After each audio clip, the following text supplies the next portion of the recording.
made an attempt to elude Officer Grady and ran out into Main Street, crossed Main Street into about the block of Main Street around Marble Street. When Sean encountered this person, he again immediately noticed there was something up. This person was suffering from something, again, that I can't get into. Sean and his partners were able to verbally de-escalate that situation within minutes. It's commendable, within minutes. And that goes to the training that these officers received. They're all trained in those type of verbal tactics to use to de-escalate really intense situations. And he did a great job along with the other officers on scene. They were able to get this person into custody. They handcuffed this person, were able to secure him safely. The officers were safe. Upon a search of this person, they located 2 knives that were on the person's, in their clothing. And another knife off a little distance away, but we do believe that that was this person's who had dropped it. From there, we were able to secure this individual, and eventually this person was taken to Woburn District Court, where they were arraigned on charges of disorderly conduct and carrying a weapon on school property.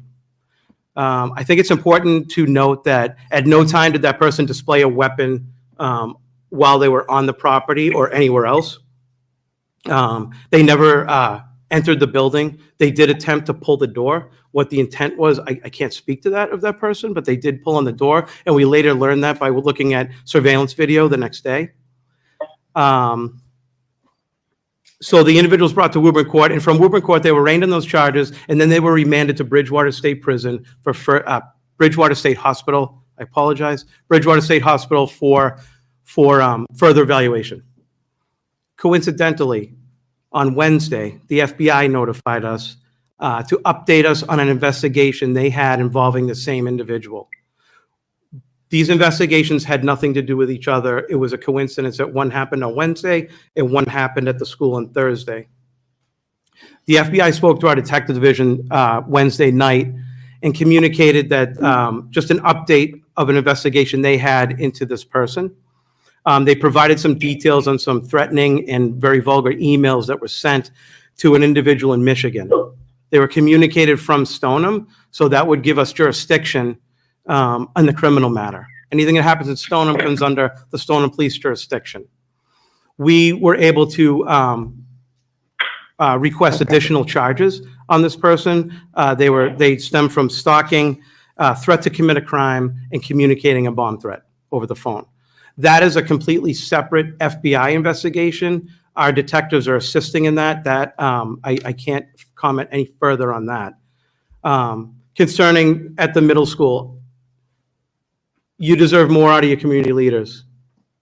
There is absolutely no doubt that you should have been notified Thursday of what happened. For that, I apologize. You should demand and expect more out of me as a police chief and out of the school department. There's no sugarcoating it, folks. I am sorry that that happened. I'm a parent. I would feel the same way as you do now, sitting here looking at me. So we've talked a lot about this. We've discussed it. This failure will not happen again. Another thing you should know is I started in September. Since then, we have met with the police, fire, Chief Grafton, Superintendent Youngberg, and his staff on a monthly basis at different schools to talk about safety and security and how to get better at it. I don't want this to be lost. Things worked on Thursday, folks. Things worked. Training kicked in. Your students were safe and sound because of the training that the staff at the school received, the training my officers received. This was over within minutes. The students, to my knowledge, didn't witness this person being taken into custody, which I was very happy at. But I don't want the lack of communication, or I should say the breakdown in communication by the leaders, to overshadow the great work of the school department and my officers at the police department. They did fantastic work bringing this very concerning situation to a safe resolution with verbal de-escalation. We trained for that, and it worked. I am sorry that this happened. You should have been notified Thursday. I'll say it 100 times. And I'm glad we had this opportunity to talk. And if any of you would like to talk one-on-one, I'm certainly available to you at any time. Come by the police station. If I'm there, if I'm not there, I'll come in and meet you. Please come by, ask any questions. I want to be as transparent, and I appreciate you all being here. You know, people need to be held accountable for their mistakes. Mistake was made. We're going to learn from it, and we're going to get better at it, and we're going to ensure it doesn't happen again. Thank you. Thank you, Chief O'Connor.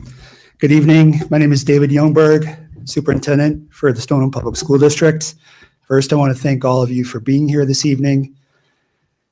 I am a parent of 2 young elementary age students. And although I am not a resident of this community, I feel like a resident of this community.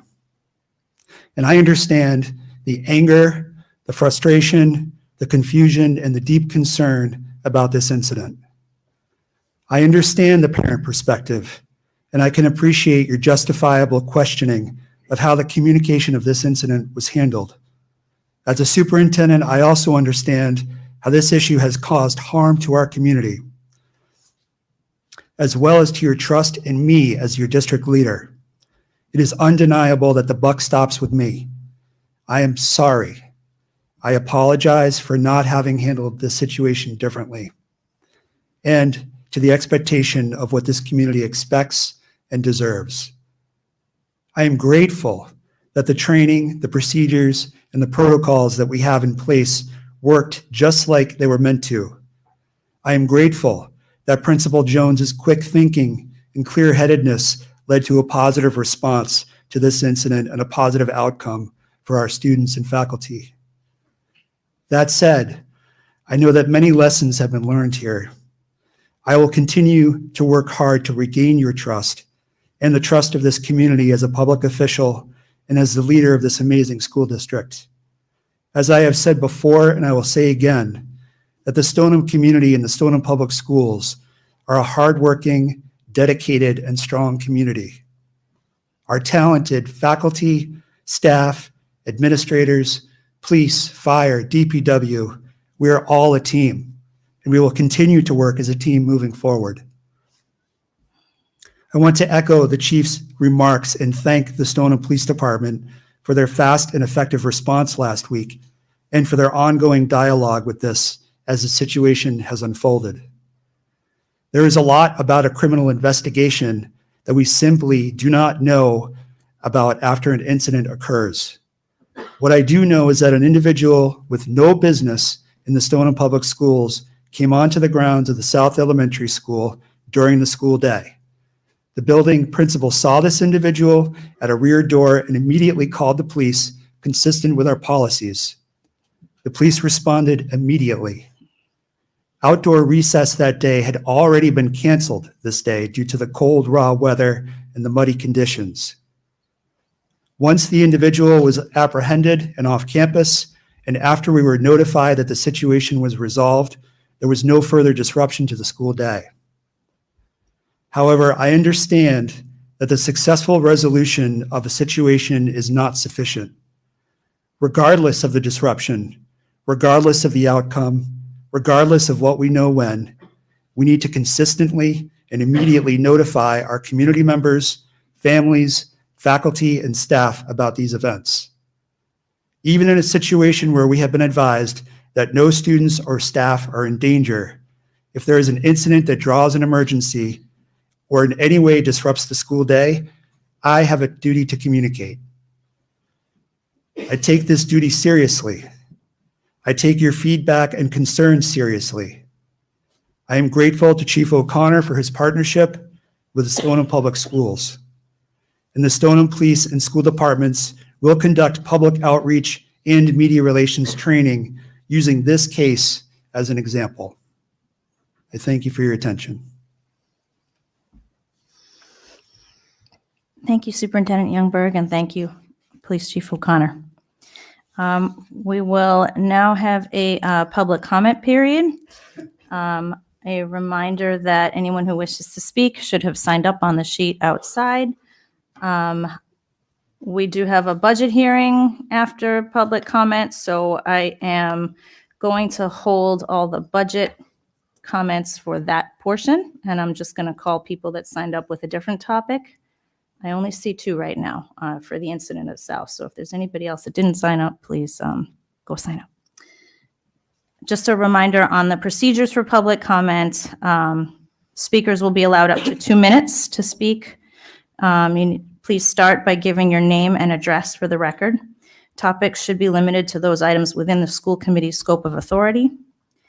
And just a basic common courtesy reminder, we're all adults here. We can all be respectful in our comments. And if there is any threatening speech or something to incite any breach of the peace, the chair does have the authority to terminate that speech. So let's all keep it respectful.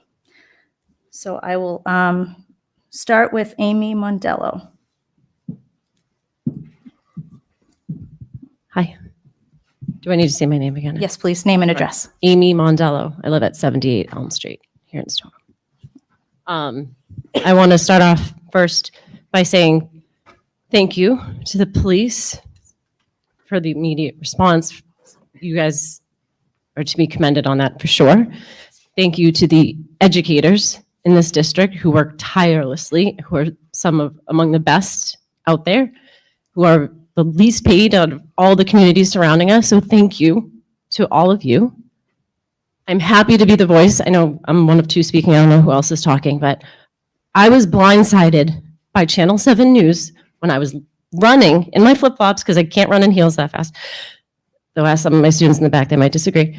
My former students, I was running to get my children because I was late, because again, I'm coming from my school, and this reporter shoves like, can I talk to you? And that was the first I heard of this incident. And it was so embarrassing. I had no idea what he was talking about. And then when I watched, and he said, do you know anything about the person who was trying to enter the school last week? And I had no idea. It wasn't until I watched the segment myself that I learned that the person was a sex offender. It wasn't until I watched the segment myself that I learned that he was armed. It was blindsiding. And it wasn't until that segment aired, and it wasn't until my Facebook community post on Stoneham Community Group went up, that we finally got a response from you. 5 days after. And I know this isn't a dialogue, apparently. I would love to know how there can be a dialogue, because I guess you're not going to respond to me, which is fine. But it's infuriating. It's completely infuriating. Sorry, I wrote stuff because I'm a little bit nervous. I also took the time to email you all, and I didn't get any response. I emailed you yesterday, and then I emailed the school committee today and received no response. The email that I sent today said to members of the school committee and the superintendent, I would like to know your thoughts on the following article that was released today. There was an article released by Turtle Boy. I'm not going to get into any of the incidents. I don't want to impede the investigation at all. I have it printed. I had it printed out, and I would like to know why repeatedly it was said that there was no threat in both of your emails, when clearly there was a threat if Mr. Jones had run in and called 911. So that was a lie, and I don't understand that. And I also do not understand why. Your time's up, but I'll let you wrap up, okay? Appreciate it. Especially since I'm apparently one of the only ones talking. There's a couple more that on the sign-up sheet. Oh, great. I'm so glad to hear that.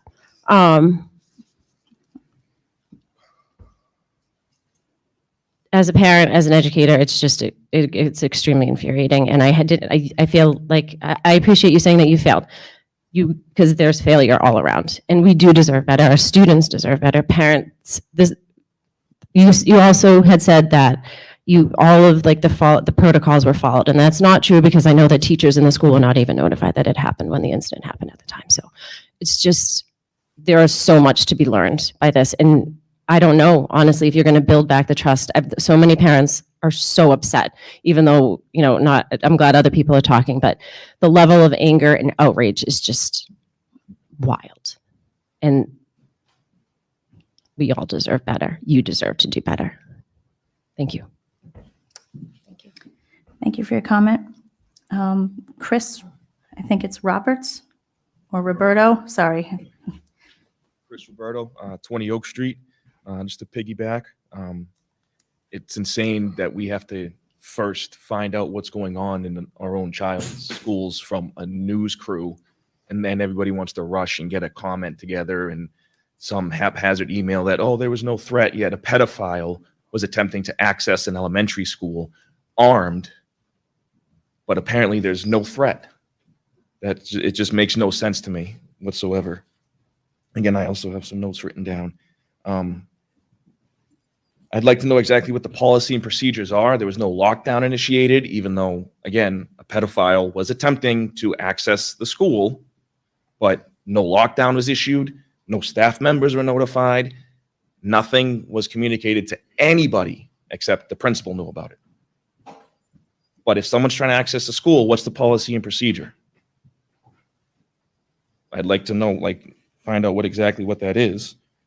And lastly, I mean, the Turtle Boy thing came out, and I was gonna read some stuff off it that shows that it was an actual major threat, and this individual has said some majorly disturbing things regarding children, child pornography, and such as that. But there are children here, so anybody that does want to hear how this guy actually thinks, and this wants to just get brushed under the table by the school committee superintendent, I suggest you go read it, because it is extremely serious what this individual's thoughts are and what he says he plans on doing.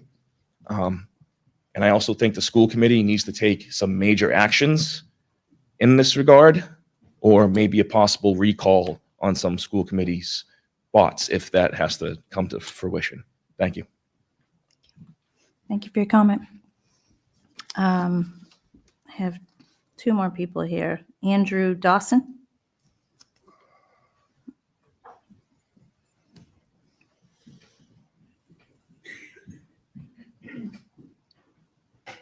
Hey, how are you tonight?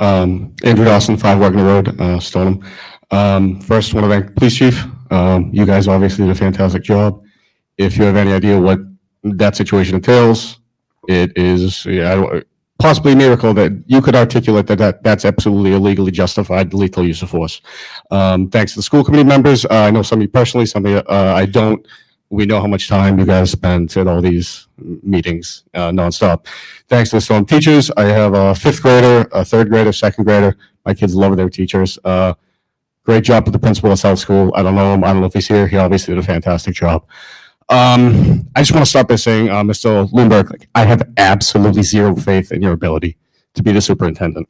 The disingenuous messaging that you sent out, you said it was a quote unquote incident. Like, an incident is something that happens by happenstance, by accident. To your point, Chief, you said you don't know what he was trying to do. Obviously, you don't know what he was trying to do. I think it's fair to say he wasn't there to teach the kids reading, writing, and arithmetic. He was an armed pedophile there trying to gain entrance into the school. So not only is the delay infuriating, but just the messaging. We receive countless emails every week, which we appreciate, about the status of the high school. I actually emailed you 2 days ago. Of course, I didn't get a reply, which I didn't expect from you. But last week, an email went out about down power at Colonial Park, I think it was. The email went out at 8:40 in the morning. We got an email saying it was, quote unquote, business as usual. Why would you send an email so promptly about something you consider business as usual, and then wait 5 days when there was a criminal, a convicted criminal with weapons obviously there for nefarious purposes? It's absolutely asinine and disgusting. I have no faith in your ability. I have a lot of friends in towns, from parents to personal friends, people I know, and I guarantee you I am not the only one that feels this way. And I want to really appreciate you, Chief. I saw you speaking into the microphone. You don't have any pre-prepared marks. I appreciate the fact that you're speaking from your heart. Mr. Moonberg, I just don't like how you're reading a pre-prepared message. It doesn't seem genuine at all. And again, I have zero faith in your abilities. Thank you. All right, we're not going to clap after comments, please. Let's try to keep it professional. Katrina Bridges.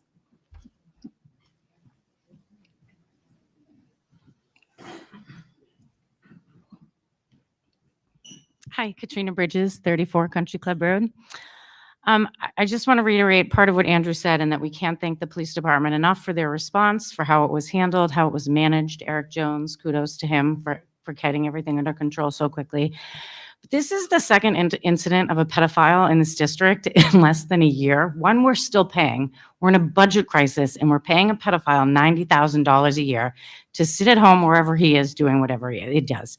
And that is the first of these two incidents that was not conveyed to parents until it was released in the press. I mean, it's disgusting. Our kids are here, so you can both sit there and tell us about your kids wherever they are in whatever fancy school district you're living in, and that's great. But those aren't our kids. I mean, these are our kids. My nephew was told by friends at school there was a guy trying to break into the building with 4 knives because he heard it from other people who had the information before everybody did. So you effectively are waiting for the news to come out and tell us what we need to know when it should be coming from all of you up here. And you sit here, and every time we get these half emails and they don't have the information we need, we're left to guess, we're left to judge, and we're left to hear it from Turtle Boy. It's disgusting. And I think that every time this happens, and there are other incidents in the district where communication has been wretched. Parents have been calling for better communication for years. And every time you guys sit there and you say, it's gonna be better, it's gonna be better. You don't respond to emails, you don't communicate up front when it needs to happen, you just wait until everything goes crazy. And then we're in this situation on a Thursday night when we're supposed to be talking about a budget crisis, listening to you apologize again for your lack of communication. And I agree with Andrew. I mean, the school committee really needs to step up and do something about this because we cannot carry on like this. If that guy had gotten into that building, that would have been a disaster. And were you going to tell us then? Are we waiting to hear then? I mean, there's no plan in place for how you are going to change your behavior other than you're just going to do better. And we need more. We deserve more. All right. All right, everybody else I have on the sign-up sheet is here about the budget. Okay. Did you sign up on the sheet out there? Okay, yep, come on up. Hi, my name is Trisha Wen Condon, and I live at 5 Hanford Road. I want to echo what Katrina said about the lack of transparency. This is not the first time. It's not the second time. It's not the third time. It's not the fourth time that we have had a very serious incident within the Stoneham school system, and we weren't notified. I'm sure a lot of people are going to have, blank faces and not understand what I'm talking about. But if you look back in the history of the employees that have been here, okay, we've had several pedophiles working for the system, and nothing has been communicated to the parents or the teachers. The FBI has come in and taken the school computer because it was used to chat online with children. Okay, look up Dennis Dockham. Look up Stephen Orloff, who was the director of special ed, who had direct contact with students, and that was lied about. So I don't know what the end game plan here was. What was the game plan of not telling us that this happened and to say it's a person suffering a mental health crisis? He was pulling on the door outside. How would you like that if that was your child's school? I think I can speak for everyone. We're disgusted. Disgusted. Not by the Stoneham police. They did a stellar job. They did everything that they should have. But for your teachers to sit here and not even know that this took place, if a teacher was leaving to go out to their car to get something, supplies that they probably bought themselves for the students, and that guy was right there at that time, he'd slice their throat. And we'd be all here, thoughts and prayers, a candlelit vigil, okay? Thank God that didn't happen. I don't know what the wait was. You should be ashamed. All right, thank you. Dale Hadley. Dale Hadley, 18 Prospect. I have 2 children at South Elementary. Just want to say, Chief, thank you. Thank you for the quick response. Thank you for all you do. Sir, we don't have leaders. We have elected representatives, maybe elected officials. We don't have leaders in the United States of America. I hope somebody will stand up and run for the school board and put an end to this. Thank you. Ed Rosa.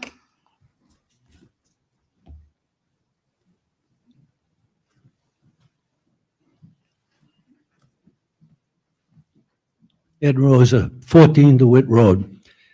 I've lived in Stoneham for 56 years. My children went through the schools.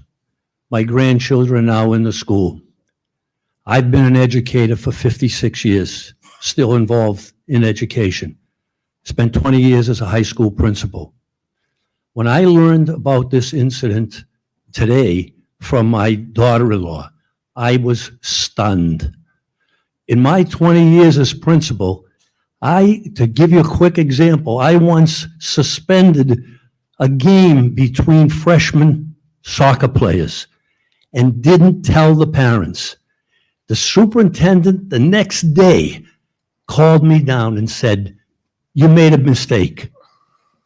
I could not believe that the superintendent, who I have never had any interaction with, could not have notified the parents.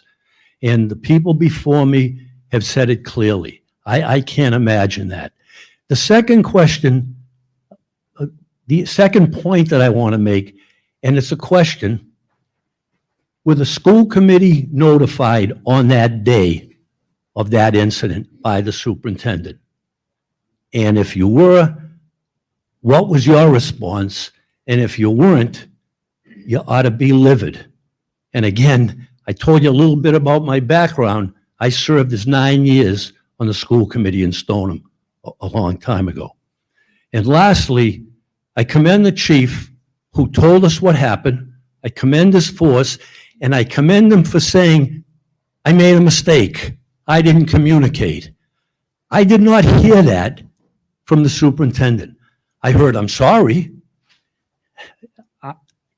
In the day and age we live in, when people make mistakes and say, "I'm sorry," they think that erases everything, and it doesn't. So I hope the seriousness of what didn't occur will not go away after tonight's meeting, and that it'll be addressed. Thank you. Thank you. Jessica Lebrec. Jessica Lebrec, 33 Washington Ave. I brought to your attention a couple of years ago about the teacher, Mr. Smith. When I brought it to your attention, you guys told me I was misinformed. I also told you that there was actually a couple little girls that were, well, he was their teacher, like nervous and afraid of him. And you guys told me it wasn't true. A couple years later, it comes out, it was true. It was the same teacher, and he's a pedophile. Great. And now it comes to the South School, which the South School teachers are amazing. They go above and beyond, and like lucky for them, they did do the right thing. But you didn't. Yet again, like it's ridiculous. I really think you should just like resign or go your separate ways because this isn't working. Like our kids' safety is up to us, not you. You don't get to pick and choose like what we can know, what we cannot know. Those are our kids, not yours. Erin Kennedy. This will be our last speaker. Hi, Erin Kennedy, 2 Congress Street. I'm not addressing so much the staff. Amazing. All of you up there, thank you so much. Prevention is, I volunteer my time with prevention. The district had a safety night back in November. There were maybe 20 people who showed up. It's on Stoneham TV. Please look it up. It talked about safety, everything that the police department's doing, the fire department, there are mental health professionals, Stoneham Alliance Against Violence, the Stoneham Health Coalition. There are so many groups in town that are working to keep our families and our kids safe. Please follow them. Like I said, Stoneham TV, who thank you for recording tonight. It's available. That video is available. You can look it up for November. There are many, many resources keeping our kids safe, and they're working together. It's a partnership. The other thing is when you come to the middle school and the lovely secretaries ask, "What's your business here?" Don't give them a hard time. Tell them why you're here. You know, you're dropping off a saxophone at South School or whatever. The secretaries are the front line. You work with them. Do not give them a hard time because you're late for work and having a bad day. It's a partnership. So yes, these people have jobs to do. We as parents, we have to show up and have partnership too. Thank you. All right, thank you, everyone, for your comments. We are going to take a 10-minute recess, and when we return, we will begin the FY25 budget public hearing. Thank you.